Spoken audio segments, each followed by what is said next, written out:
right, now I'm gonna put my paper down on top of my plastic. Put my board here, and then cut my paper. Okay, I'm trying not to go as fast as I normally go because I want to make sure that I do this slow enough that you can see what I'm doing. Okay. Now, because it's round, I'm gonna go and I'm gonna cut my corners off. Okay? Okay. Cut all my corners. But not too close. No, you still want enough to like bring it in. This paper is a little bigger than the cellophane, Yeah. so I can kind of trim that a little bit. It's a little big. Where did you find this paper? At one of those stores previously mentioned? Probably. Dollar Tree, 99-cent store? It's definitely a discount place because it was $4 and I bought it for $2. There you go. So yeah, probably something like that. Got it. Okay. Okay. Recycle. All right. Now, so see how I have kind of a decent circular deal here, Yep. right? Doesn't have to be perfect. All right, now what I'm gonna do is I'm gonna take, kind of like how we did opposite things here, okay? I'm gonna take this, and first I just take the paper. Now, here's something about papers. This is pretty thick paper. It's not the best, but it's not that super, super thin, like you can see through it stuff. Right.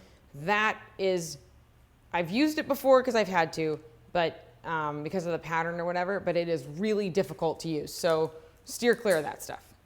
Okay, so Steer you don't clear of the want junk. Yeah, the junky super The thin. You don't junky, want super that. thin stuff. Okay, so now Okay. I took my paper and I anchored it, right? And I've kind of wedged, just carefully, my massive cardboard into it so it's tight. Then I'm gonna take the plastic and I'm gonna anchor it separately. Oh. Okay. Now, directly across from there, I'm gonna do another anchor point. Make sure it's nice and in there because you don't want a bunch of wrinkles when you turn it over, right? That'd be bad. That wouldn't be classy looking. Okay, pull that nice and snug. You don't want tight, you want snug.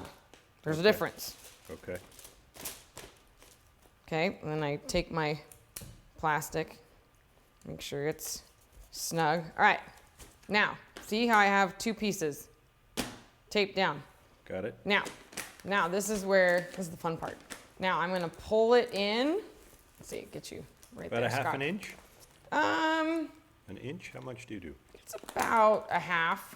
Okay.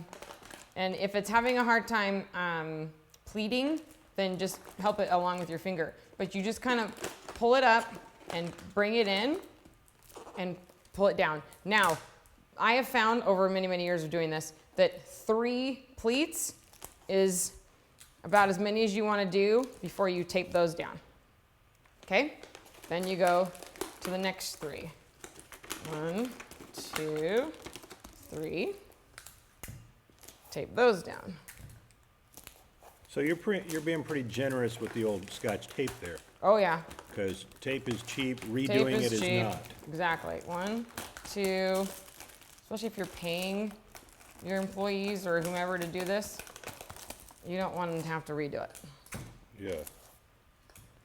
Is this, I'm sure this is like everything else, a little bit of practice and it'll make more sense. Absolutely. Yeah, just bust out some cake boards and some paper. Yeah. You don't even have to use the plastic if you don't have it yet. You can get that later. But just practice pleating stuff like this.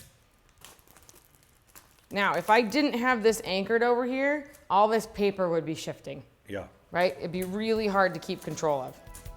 So this anchor is probably one of the most important things. Okay, and I'm coming up on it.